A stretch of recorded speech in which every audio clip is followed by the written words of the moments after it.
सुकेको खुट्टा बिस्तारै फुट्दैछ। हाल मानव सेवा आश्रम लमजुङ शाखाको संरक्षणमा रहेका उनी कैयौं मेहनत र उपचार पश्चात कम्तीमा वाकरको सहायताले बिस्तारै हिँड्न सक्ने भएका छन्।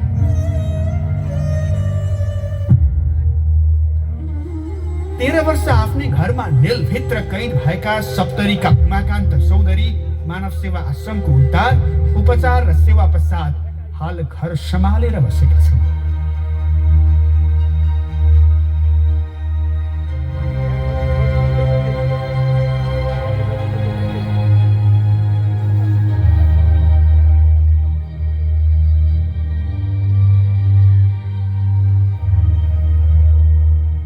वीरगंजका जागेश्वर ठाकुर,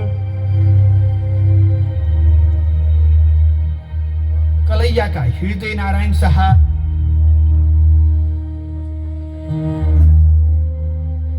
जाजरकोटका विष्णु लोहार, उदयपुरका युवराज,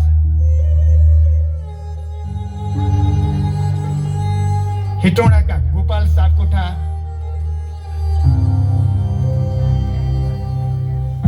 सर्लाहीका रुद्र कार्की,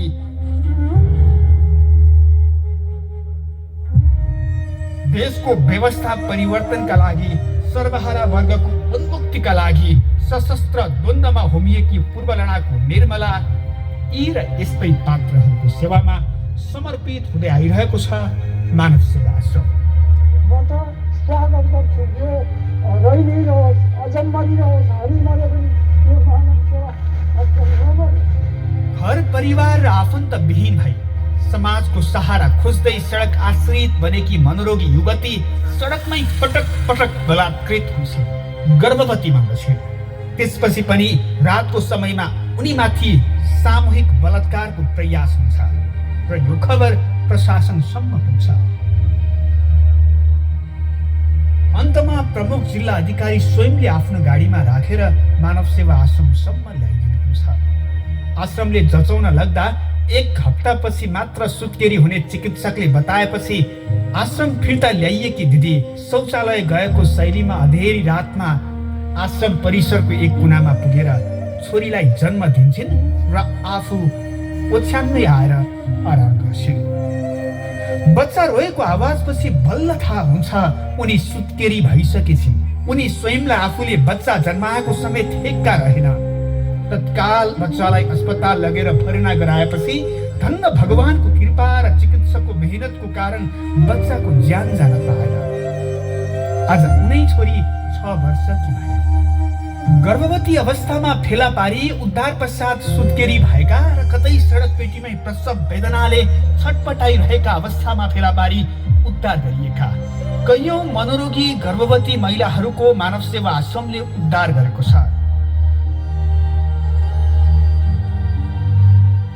महाराजगंज काठमाडौँमा फलामे बाकसमा कैद बनाइएका 2 दाजुभाइ अनिल र सुनिलदेखि अनामनगर काठमाडौँमै रक्सी र क्रोधको सम्मिश्रणले मातिएर आफ्नै श्रीमानले श्रीमतीको घाँटी रेटेर हत्या गरी जेल चलान भएपछि टुहुरो बनेका नाबालकको सम्म मानव सेवा आश्रमले उद्धार गर्यो। यसै गरी विभिन्न कठिन परिस्थितिमा उद्धार गरिएका र उद्धार पश्चात आश्रममै जन्म लिएका 150 बढी बालबालिकाहरूले हाल मानव सेवा आश्रममै आफ्नो भाग्य रेखा कोरिरहेका छन्, उज्जवल भविष्यको जग बसाइरहेका छन्। यस्ता बालबालिकाहरूको लागि मानव सेवा आश्रमले गोर्खा स्थित एक अलग्गै बाल शाखा सञ्चालन गरी उनीहरूको पालन पोषण र शिक्षा दीक्षाको व्यवस्था गर्दै आइरहेको छ।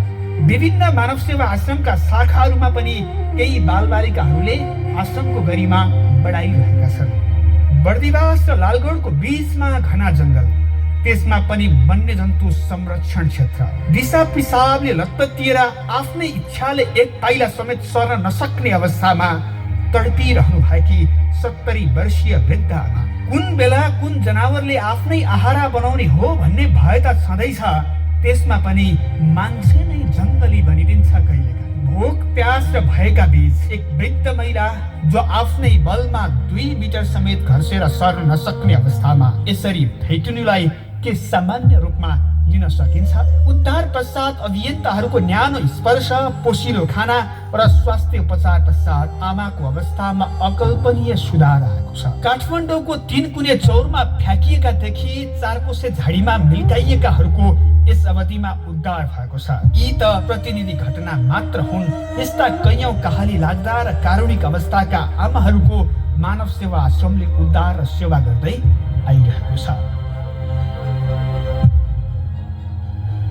चितवनको रामनगर जंगल र लमजुङको यात्री चौतारी ढुकढुकी सास मात्र बाँकी रहेका अवस्थामा जीवन र मृत्युको मुखमा सङ्घर्ष गरिरहेका 2 बङ्गलादेशी नागरिकको उद्धार र झन्डै 5 वर्षको सेवा र उपचार पश्चात परिवार सम्पर्कमा आइसकेपछि पारिवारिक पुनर्मिलन गराइएको छ।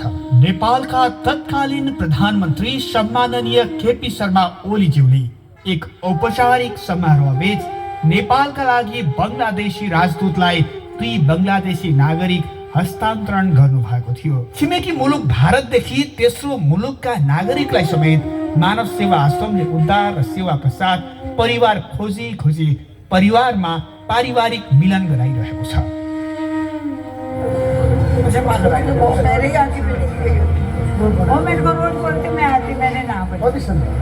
यहाँ अहिले 211 जना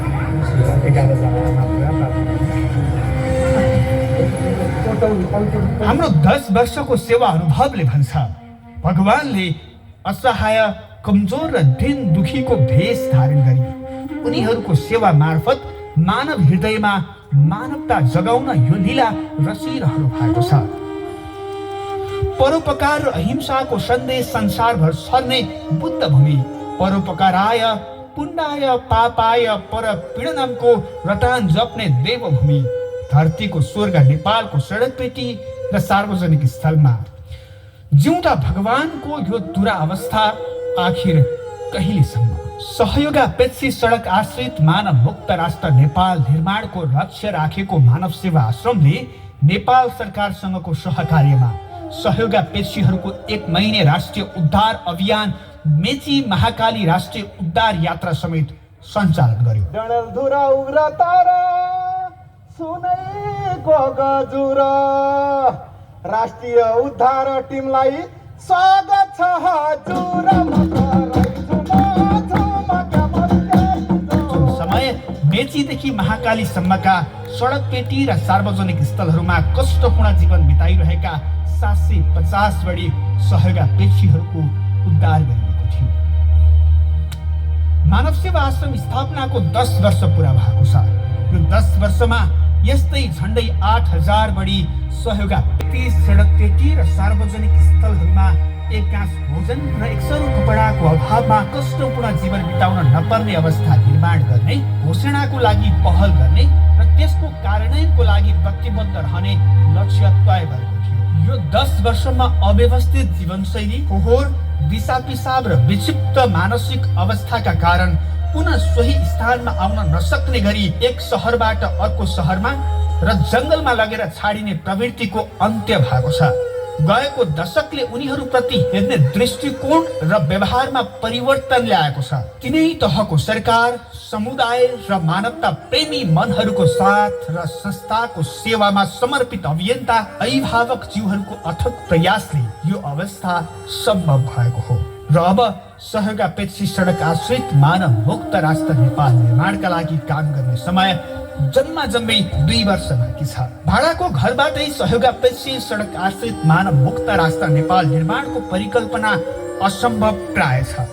आवश्यक भौतिक संरचनाको निर्माण, नियमित सञ्चालनको लागि दीर्घकालीन प्राकृतिक स्रोत व्यवस्थापन र सहयोगापेक्षीहरूको तत्काल उद्धार हुने अवस्था निर्माणका लागि कल सेन्टर र प्रदेश स्तरीय उद्धार वाहन सहितको क्विक रेस्पोन्स टिम तयार पार्नु, प्राकृतिक विपद र प्रतिकूल अवस्थामा पनि सेवा प्रभावित नहुने अवस्था निर्माणका लागि एक आपतकालीन कोष स्थापना गर्नु, वर्षौंदेखि निशुल्क र निशर्त सेवामा समर्पित अभियन्ताहरूको जीवन निर्वाह र पारिवारिक दायित्व वहन गर्न सक्ने अवस्था निर्माणका लागि ठोस कदम चाल्नु आजको आवश्यकता बनेको छ।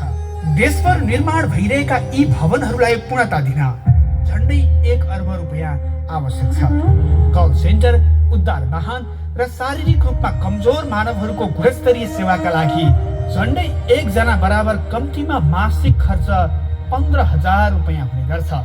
अर्थात् हालकै अवस्थामा पनि मानव सेवा आश्रमको सेवा व्यवस्थापनका लागि सञ्चालनतर्फ मासिक 2 करोड 25 लाख रुपैयाँ जरुरी हुन्छ। प्रत्येक आश्रितको संख्या बढेसँगै यो रकम बढ्दै जान्छ। आवश्यकता बमोजिम स्रोत व्यवस्थापन हुन नसक्दा सेवा गुणस्तरमा सम्झौता हुन्छ।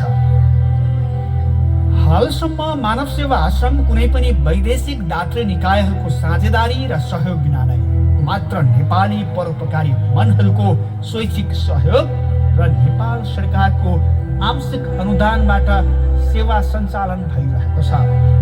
जोखिममा रहेका नागरिकको उद्धार भन्दा ठूलो राज्यका लागि अरू के जिम्मेवारी हुन सक्छ?